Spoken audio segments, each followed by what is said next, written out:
ಇವತ್ತು ಬೆಳಿಗ್ಗೆ 8 ಗಂಟೆಗೆ ಚಿಕನ್ ಸಾಂಬಾರು ಮಾಡಿಬಿಟ್ಟೆ.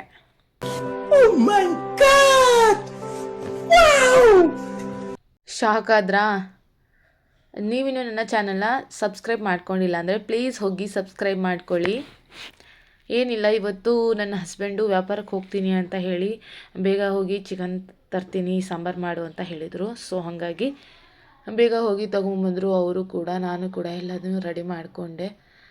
ಬೆಳಿಗ್ಗೆ ಮಧ್ಯಾಹ್ನ ತಿಂದು 3 ಗಂಟೆ ಮೇಲೆ ಹೋಗ್ತೀನಿ ಅಂತ ಅವರು ಎಲ್ಲ ರೆಡಿ ಮಾಡ್ಕೋತಾ ಇದ್ರು, ಗಾಡಿನೆಲ್ಲ ಐಟಮ್ ಎಲ್ಲ ಹಾಕ್ಕೊಂಡು. ಸೊ ಅಷ್ಟರಲ್ಲಿ ನಾನು ಕೂಡ ರೆಡಿ ಮಾಡಿಕೊಂಡೆ. ಮೊದಲಿಗೆ ಒಂದು ಪಾತ್ರೆಯಲ್ಲಿ ಎಣ್ಣೆ ಹಾಕಿ, ಎಣ್ಣೆ ಬಿಸಿ ಆದಮೇಲೆ ತೊಳೆದಿರೋಂಥ ಚಿಕನ್ ಹಾಕಿ, ಅದ್ರ ಜೊತೆಗೇ ನಾನಿಲ್ಲಿ ಚಿಕನ್ ಮಸಾಲ ಕೂಡ ಹಾಕಿ ಫ್ರೈ ಮಾಡ್ಕೊತಾ ಇದ್ದೀನಿ. ಅದ್ರ ಜೊತೆಗೇ ರುಬ್ಬಿರೋ ಅಂಥ ಮಸಾಲೆ ಕೂಡ ಹಾಕಿ ಎಷ್ಟು ಬೇಕೋ ಅಷ್ಟು ನೀರು ಹಾಕಿಬಿಟ್ಟು ಬೇಯೋದಕ್ಬಿಟ್ಟು ಅರ್ಧ ಗಂಟೆ ಬೇಯಿಸ್ಕೊಂಡ್ರೆ ಸೂಪರ್ ಆಗಿರೋವಂಥ ಚಿಕನ್ ರೆಡಿ ಆಗುತ್ತೆ. ಹಾಗೆ ನಾನಿಲ್ಲಿ ಅದ್ರ ಜೊತೆಗೆ ಕಾಂಬಿನೇಷನ್ ಆಗಿ ಅನ್ನ ಕೂಡ ಮಾಡ್ಕೊಂಡಿದ್ದೀನಿ. ನೋಡ್ತಿರ್ಬೋದು ಸಾಂಬಾರು ಟೆಕ್ಸ್ಚರ್ ಎಷ್ಟು ಚೆನ್ನಾಗಿದೆ ಅಂತ ಹೇಳಿ. ನಾನಿಲ್ಲಿ ಬರೀ ಅನ್ನ ಯಾಕೆ ಮಾಡ್ಕೊಂಡಿದ್ದೀನಿ ಅಂತ ಹೇಳಿದರೆ, ರಾತ್ರಿ ಚಪಾತಿ ಕೂಡ ಇತ್ತು, ಅದೇ ತಿನ್ನೋಣ ಅಂದ್ಕೊಂಡ್ವಿ. ಬಟ್ ನಮ್ಮತ್ತೆ ಮುದ್ದೆ ಮಾಡೋಣ ಅಂತೇಳಿ ಅವರು ಮುದ್ದೆ ಮಾಡಿದರು. ಸೊ ಹಾಗಾಗಿ ಆ ಕ್ಲಿಪ್ಸ್ ತಕ್ಕೊಂಡಿಲ್ಲ, ಮುದ್ದೆ ಮಾಡಿರೋದು. ಸೊ ನೋಡ್ತಿರ್ಬೋದು ನಾನು ಇಲ್ಲಿ ಅವರೆಕಾಳನ್ನ ಕೂಡ ಬಳಸ್ಕೊಂಡಿದ್ದೀನಿ. ನಾನು ಫಸ್ಟ್ ಟೈಮ್ ಹಾಕಿದ್ದೆ, ಸೂಪರಾಗಿ ಬಂದಿತ್ತು.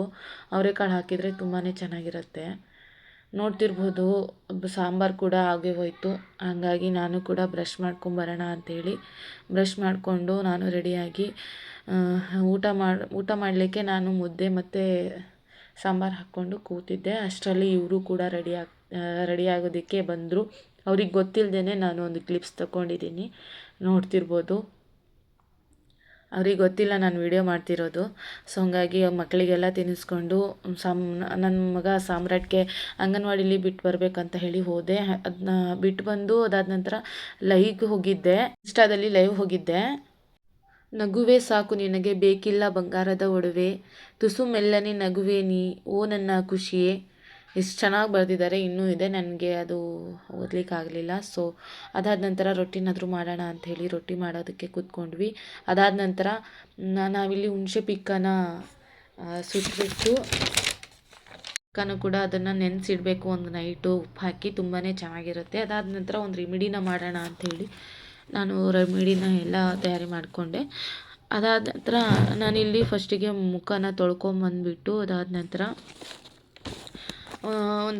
ಮೊದಲಿಗೆ ಒಂದು ಅಕ್ಕಿನ ತೊಳ್ಕೊಂಡು ಅದ್ರ ಜೊತೆಗೆ ಒಂದು ಬಾದಾಮಿ ಹಾಕಿ ಒಂದು ಅರ್ಧ ಗಂಟೆ ನೆನೆಸ್ಬೇಕು. ನೆನೆಸ್ಬಿಟ್ಟು ಒಂದು ಮಿಕ್ಸಿಲಿ ಕಡಲೆ ಹಿಟ್ಟು, ನೆನೆಸಿರೋಂಥ ಬಾದಾಮಿ, ಅಕ್ಕಿ ಹಾಕಿಬಿಟ್ಟು ರುಬ್ಕೋಬೇಕು, ಪೇಸ್ಟ್ ಮಾಡಿಕೊಂಡು.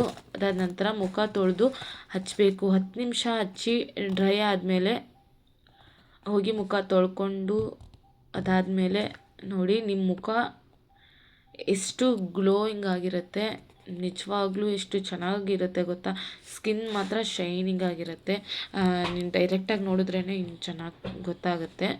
ನಾನು ಅದಾದ ನಂತರ ಮೈಂಡ್ ಫ್ರೆಶ್ ಮಾಡ್ಕೋಬೇಕಲ್ಲ ಅಂತ ಹೇಳಿ, ಗೊತ್ತಿರುತ್ತಲ್ವ ಮಕ್ಕಳು ಇರೋ ಮನೇಲಿ ಹೇಗೆ ಅಂತ. ಅದಾದ ನಂತರ ಒಂದು 4:15 ಆಗಿರ್ಬೇಕನ್ಸುತ್ತೆ. ಆವಾಗ ಟೀನಾದರೂ ಮಾಡ್ಕೊಂಡು ಕುಡಿಯೋಣ ಅಂಥೇಳಿ ಟೀ ಮಾಡಿಕೊಂಡು ಕುಡಿತಾ ಇದ್ದೆ.